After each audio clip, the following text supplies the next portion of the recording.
Assalamualaikum warahmatullahi wabarakatuh. Alhamdulillahilladzi arsala rasulahu bil huda wa dinil haqq liyuzhirahu 'ala ad-dini kullihi walau karihal kafirun. Asyhadu an la ilaha illallah wa asyhadu anna Muhammadan abduhu wa rasuluhu la nabiyya ba'da. Allahumma shalli wa sallim wa barik ala sayyidina Muhammadin wa ala alihi wa sahbihi ajma'in, amma ba'd.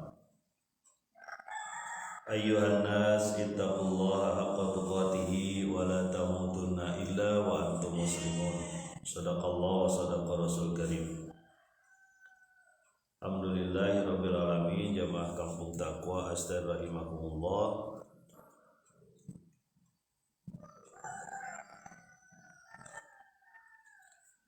Mari kita lanjutkan lagi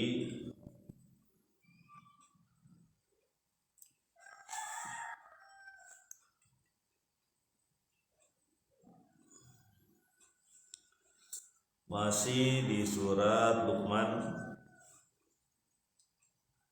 Kemarin kita sudah sampaikan bagaimana Allah Subhanahu wa taala menggambarkan dua hakikat, yaitu ayat-ayat kauniyah yang tergambar di alam ini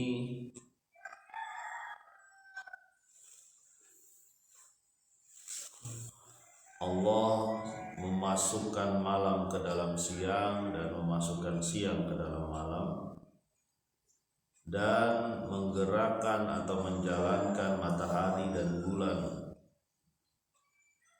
yang mereka berada dalam ketentuan waktu yang sudah ditentukan Allah. Dan Allah Maha mengetahui segalanya. Disampaikan juga sebelumnya, ayat sebelumnya, bahwa begitulah ketika dengan mudah saja Allah menghidupkan dan membangkitkan manusia, seperti membangkitkan satu jiwa saja secara keseluruhan. Sungguhnya Allah Maha mendengar dan Maha melihat. Mari kita lanjutkan di ayat ke-30 surat Luqman. Bismillahirrahmanirrahim. Dzalika bi anna Allaha huwal haqq wa anna ma yad'una min dunil batil min dunihil batil wa anna Allaha huwal aliyyul kabir. Demikian bahwa sesungguhnya Allah lah yang hak, dan sesungguhnya apa yang mereka seru selain Dia adalah batil, dan sesungguhnya Allah Dialah yang maha tinggi dan maha besar.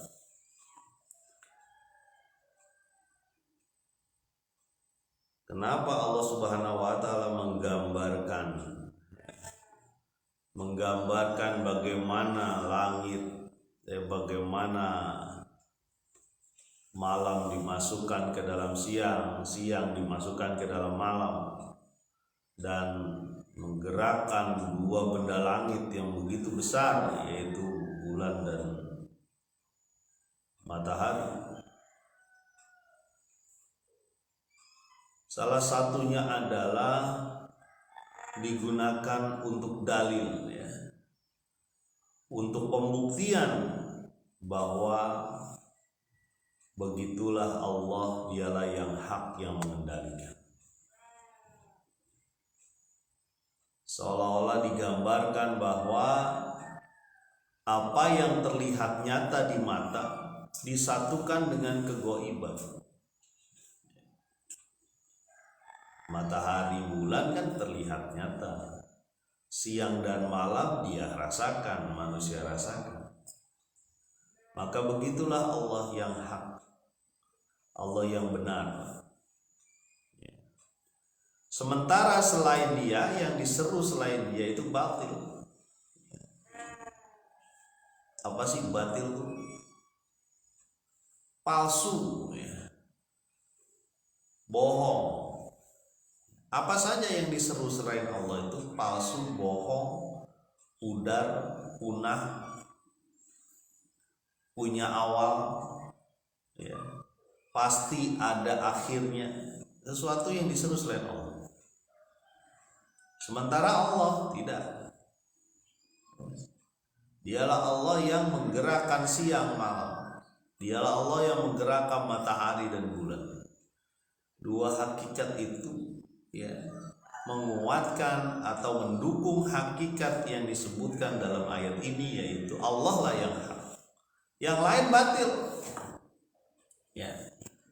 Sandaran-sandaran manusia selain Allah semuanya batil.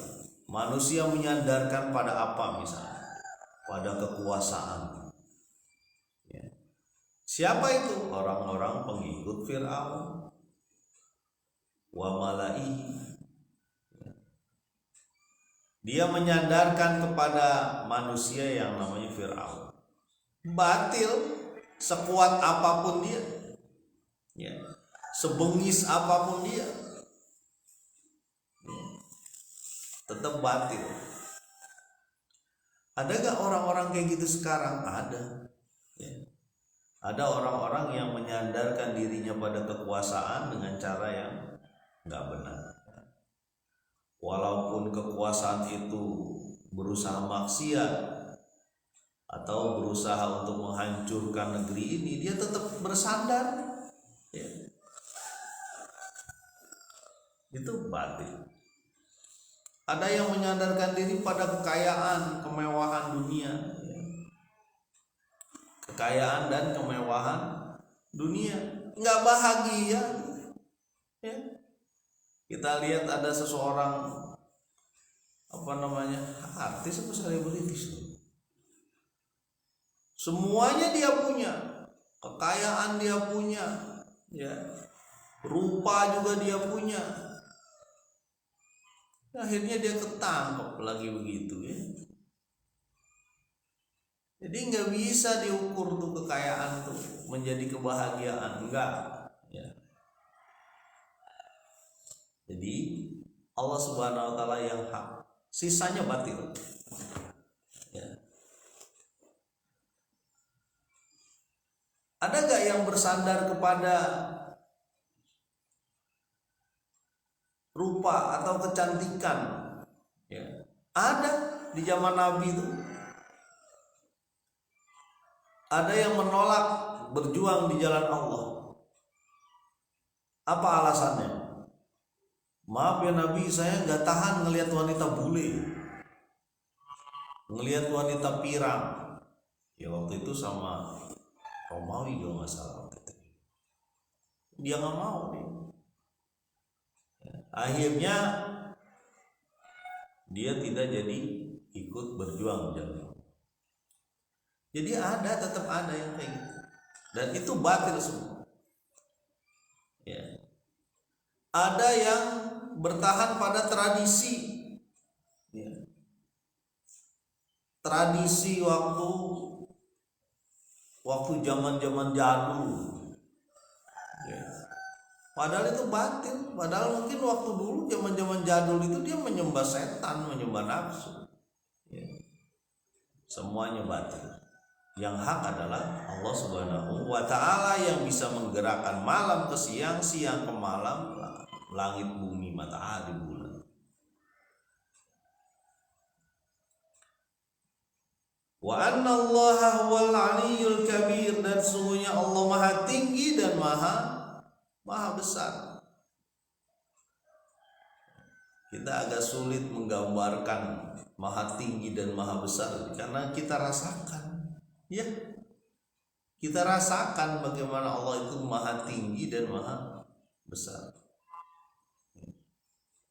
Kita manusia begitu lemah. Sekarang baru berapa hari aja udah mulai kekurangan air. Musola yang biasanya ada udah mulai kurang, ya. Baru berapa hari kita nggak hujan.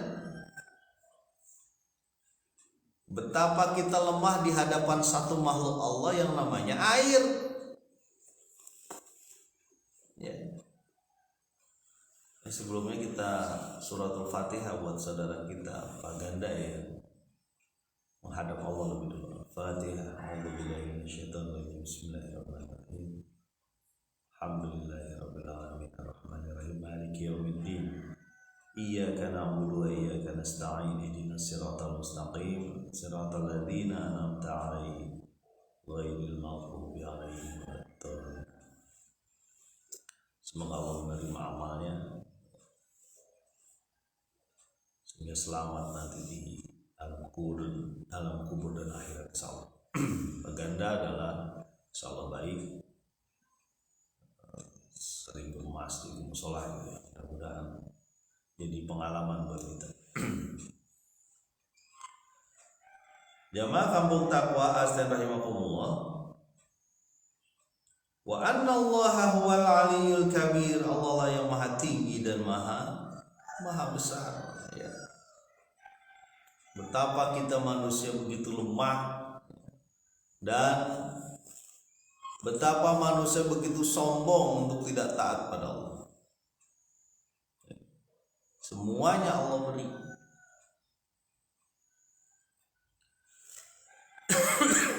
Ayat selanjutnya di ayat ke-31. Alam taro annal fulka tajri fil bahri bi ni'matillahi liyuriyakum min ayati. Inna fi dzalika laayatil likulli sabbarin syakur. Tidaklah kamu perhatikan bagaimana Allah ya, bagaimana kapal berlayar di lautan dengan nikmat Allah. Bagaimana kapal berlayar di lautan dengan nikmat Allah, supaya memperlihatkan kepada kamu, kepada kalian semua ayat-ayat, tanda-tanda kekuasaan Allah. Sesungguhnya dalam hal demikian itu ada tanda-tanda kekuasaan Allah bagi orang yang betul-betul bersabar ya, dan betul-betul bersyukur. Setelah Allah menyatakan tadi di ayat 30 bahwa Allah lah yang hak, sekarang digambarkan lagi apa yang sudah mereka rasakan, sudah mereka lihat, bagaimana kapal berlayar ya. Sebagian orang yang diajak berbicara pada saat itu Al-Quran, yaitu orang Quraisy, dia juga punya tradisi untuk berdagang. Dia tahu daerah-daerah yang banyak kapalnya, ada sungainya, bahkan ada lautnya, mereka berlibur mungkin ya. Apalagi sampai ke Sam, ke arah Palestina ya, Lebanon sekitarnya ya. Di Palestina itu juga dikelilingi atau dibatasi dengan air ya. Jadi mereka mengetahui bagaimana kapal berlayar ya.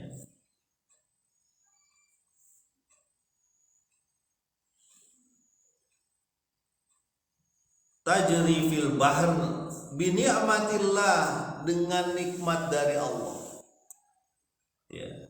Tidak mungkin terjadi kapal bisa berlayar kalau tidak dikendalikan dengan pengendali yang luar biasa. Airnya tetap jadi air, nggak dingin banget jadi beku, jadi es ya. Angin yang berhembus pun sepoi-sepoi sehingga bisa layar berkembang dan pergi kemana-mana dengan kapal ya. Begitupun bumi ya, diciptakan Allah, dihamparkan dengan mudah ya, sehingga kebutuhan manusia bisa diangkut di kapal ya, sampai ke pelosok-pelosok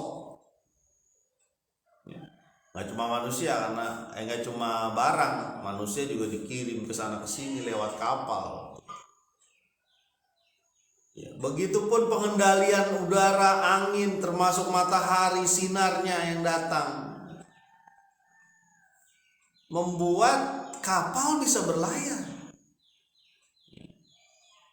Coba kita bayangkan misalnya ya, matahari sinarnya nggak ada, gelap terus, gimana dia bisa menentukan ini kemana ya, ini kemana? Jadi kapal ini, ketika kita melihat kapal itu, kita melihat nikmat Allah di sini. Allah memberikan sesuatu yang luar biasa dari perjalanan kapal. Ya. Ya alhamdulillah bagi yang sudah pernah merasakan ya naik kapal laut. Anak saya sampai nangis-nangis tuh karena goyang terus. Naik kapal laut kan goyang terus tuh. Sampai nangis. Tapi justru karena susunan laut yang demikian yang membuat kapal bisa berlayar dengan normal. Coba kalau tadi saya sampaikan, suhunya diturunin aja tuh kapal laut. Bisa banyak gunung es mungkin di tengah laut itu. Apa yang terjadi? Kapal pada kena batu karang es itu tenggelam. Atau suhunya dinaikkan, nggak bisa kita lah, ngeri, bisa kebakar itu besi-besi dan kayu. Jadi laut itu saja bagian dari nikmat Allah. Di sana ada kapal yang bisa mengirimkan barang-barang, bahkan ada yang bisa mengirimkan bertonton, ratusan mobil bisa masuk ke dalam kapal.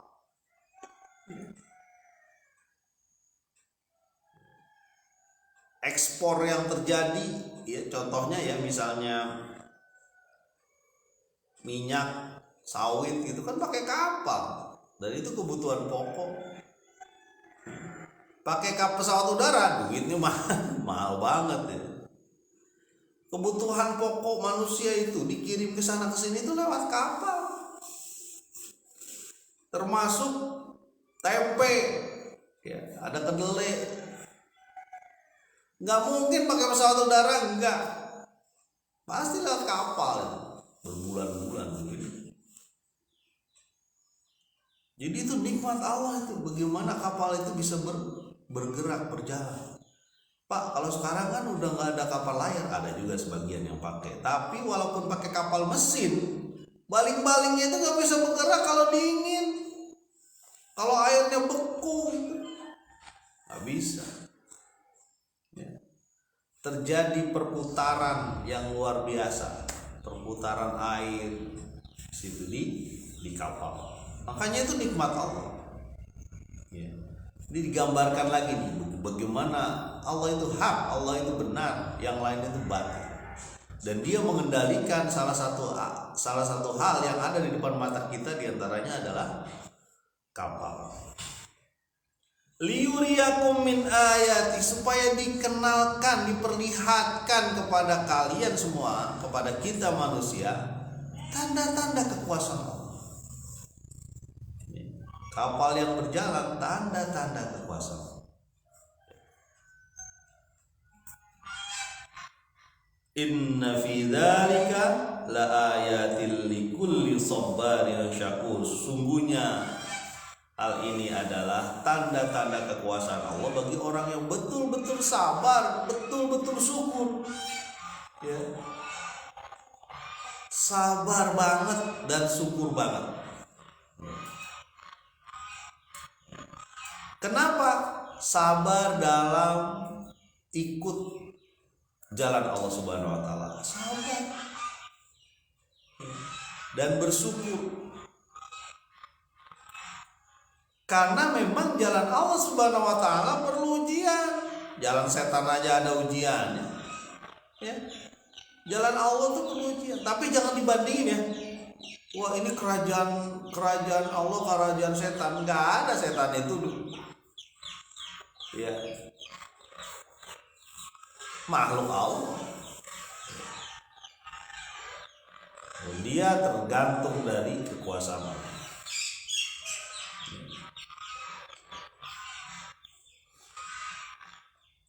Jadi perlu sabar, perlu kesabaran. Ayat ke-32.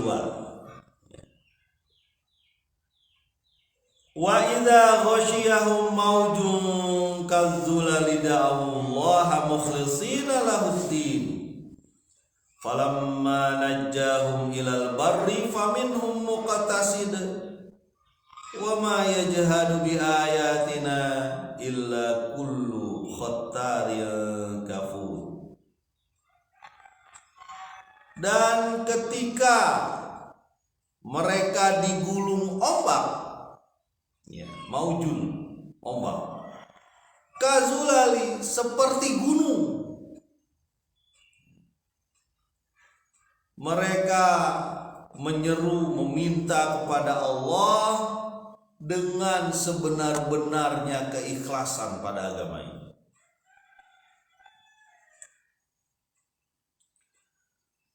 Dan ketika sudah diselamatkan, ada sebagian dari mereka yang berjalan lurus, tetapi ada yang berusaha menolak ayat-ayat Allah. Itulah orang-orang yang berkhianat dan ingkar. Sekarang digambarkan bagaimana perjalanan kapal ketika ada ombak segunung. Artinya begitu tinggi ombak, badai, langsung berubah gelap. Tadinya enak, sepoi-sepoi gitu ya. Kalau kita naik kapal, entah kapal laut atau apa, kita di depan digeladak sepoi-sepoi, angin kadang kenceng. Kemudian kita ngelihat ombak, riak-riak ombak di kanan kiri. Sebagian juga ada, kadang-kadang ada lumba-lumba yang di ujung sana. Ujung sana pun ada pulau kecil-kecil, ada pulau yang kita tinggalkan misalnya. Betapa enak gitu.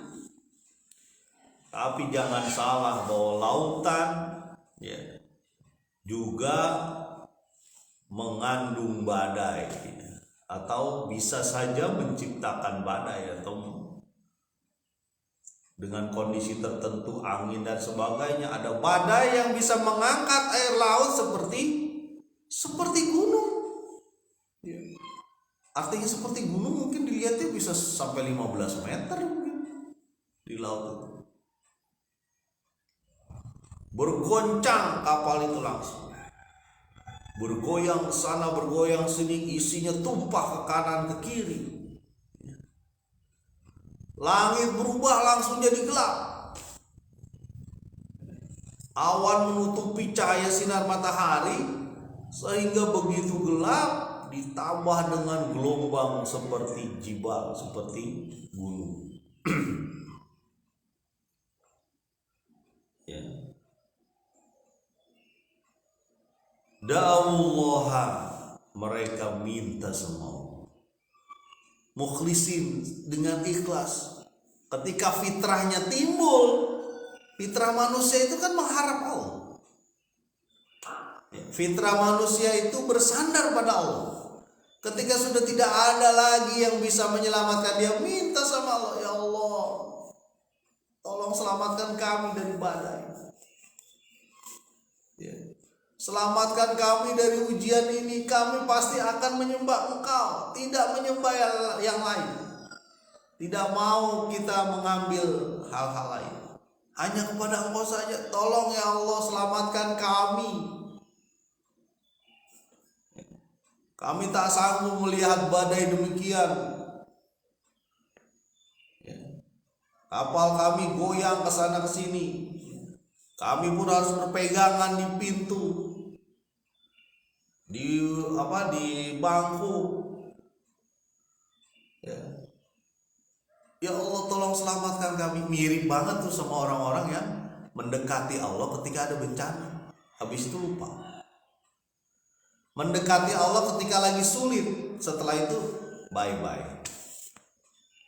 Saling sedekah, datang sholat jamaah, tahu-tahu macam-macam. Oh, baik sekali. Kenapa? Saya ada penderitaan. Ini perilaku mendekati Allah ketika sulit. Ada yang kayak gitu? Pak Arman kayak gak begitu aja. Iya, itulah pentingnya kita sama-sama. Saya juga bisa begitu. Kalau lagi ada masalah berat, beban pikiran kita, waduh, tingkat religius kita naik. Makanya sering saya bilang ketika corona, orang-orang tuh tingkat mengingat kematiannya naik. Ya. Sholatnya jadi bagus. Ya. Kalau perlu yang tadinya sedekah cuma 1.000 rupiah naikin jadi 5.000. Ingat, karena bisa menimpa siapa saja. Ya. Ini mirip dengan orang-orang yang berada di kapal yang kena badai, minta sama Allah, ya Allah tolong. Ya. Fitrahnya timbul, fitrah manusianya timbul bahwa manusia itu bergantung pada Allah. Memang Allah sobat. Ya. Tempat kita bergantung. Nah, ujung ayat ini menyediakan dua hal, dua tipe manusia. Ujung ayat ini ya.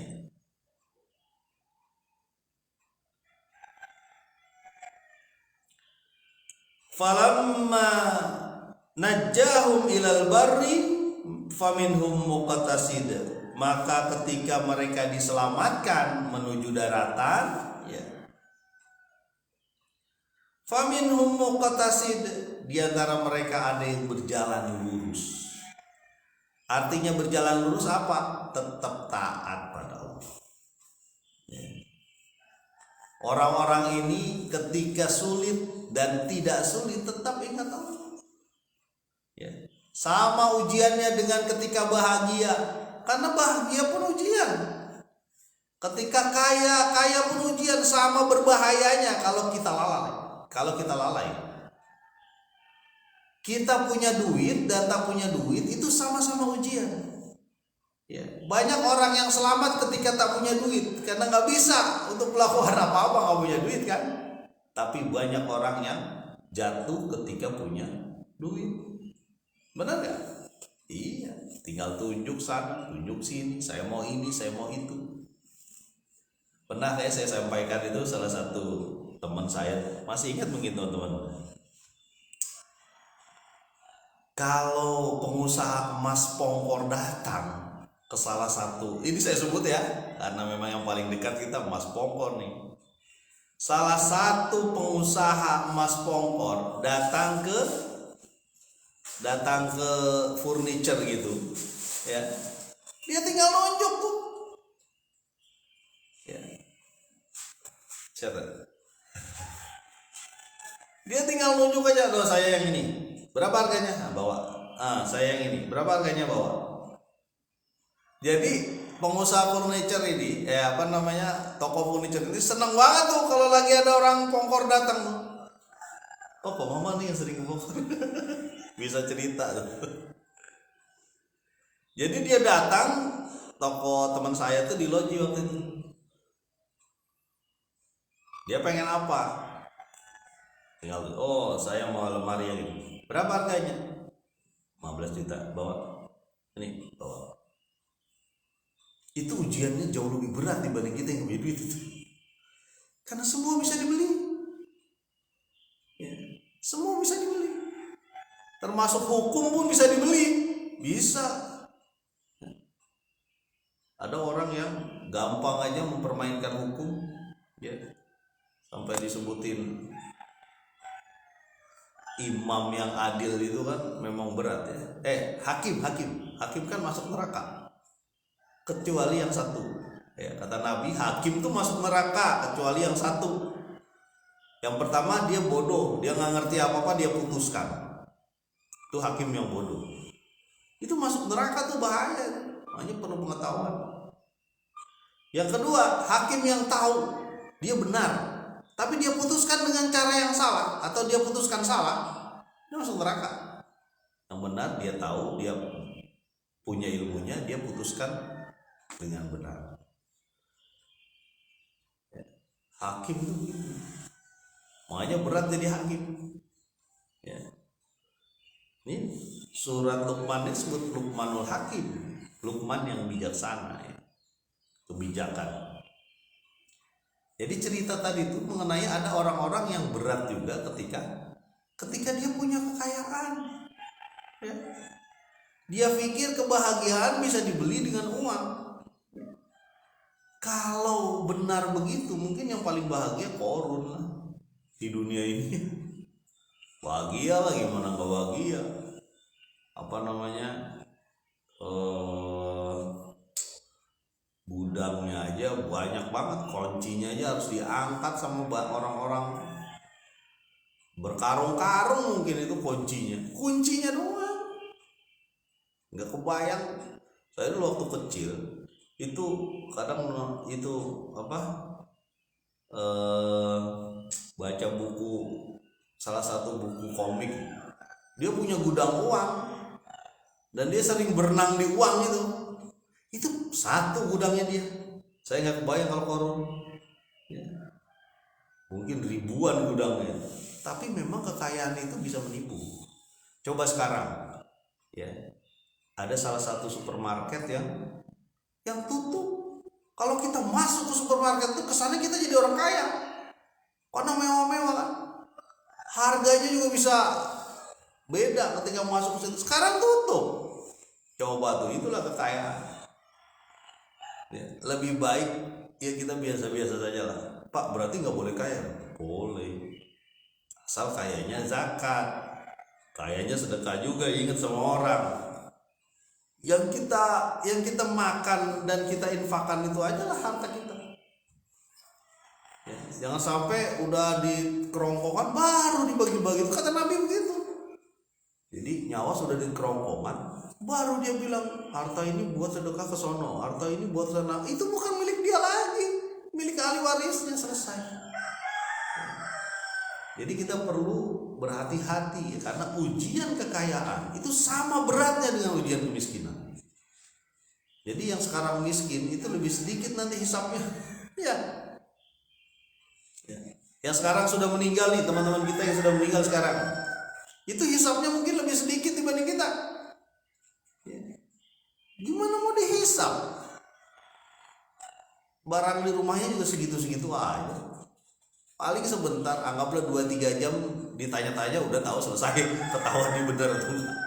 Tapi orang yang punya kekayaan itu perlu dihisap satu-satu. Makanya penting belajar matematika tuh begitu. Jadi kita tahu nih kekayaan kita dari mana. Halal atau haram. Jangan sampai yang haram aja kita membahas.